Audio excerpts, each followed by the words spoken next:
It being a male-dominated profession in the past takes courage and determination for a female to succeed in journalism, a profession marred with threats, intimidation, sexual harassment, and at times physical violence as they cover those outstanding stories.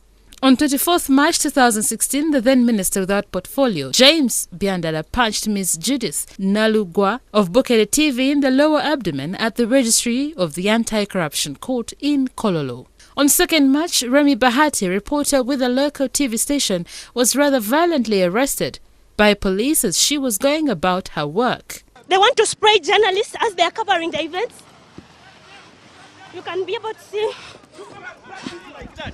No, we have been arrested by police and they're actually taking us away.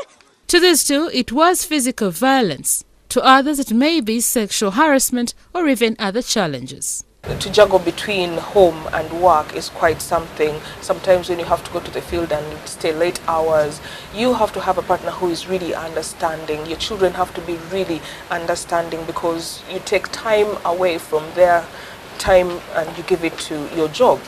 Look at issues of sexual harassment when the different journalists, female journalists, go to pick news from the different sources. Leave alone the journalists all as a whole, but even the female journalists where there's maternity leave. Others fear, there is this fear that when we go on leave, what will happen to our jobs?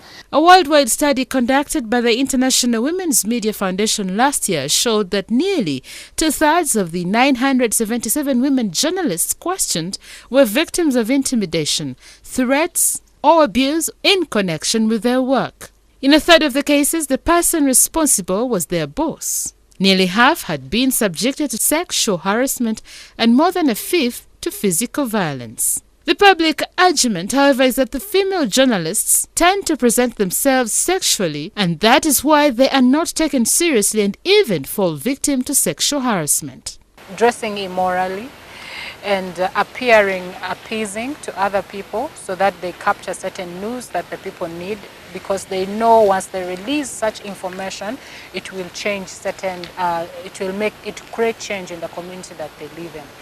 So others are termed prostitutes. But Grace Baiga, a journalist we talked to, says attention should be given to how well the female journalists perform in their line of duty and not to their dress code. This misinformation about our fellow colleagues out there and the male species think that if I put on something really short, but how short is it? Because I can't come with a dress that is almost at the line of my behind. So if we are to go to another level, let them focus on our work, not on how I am dressed. Despite the challenges some women have endured, Becky Cynthia Nachima is one of the female journalists who has achieved from the profession. I've been able to get connections, networking, getting different sources.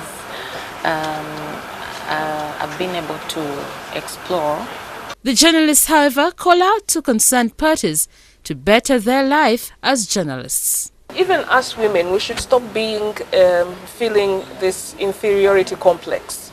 We got into this heat, we have to handle it. If you can't handle the heat, get out of the kitchen. If I decided to be a journalist, I have to be there and know I'm not competing with a man, I'm just doing my job. Report filed by Sarah Chisache for Urban TV.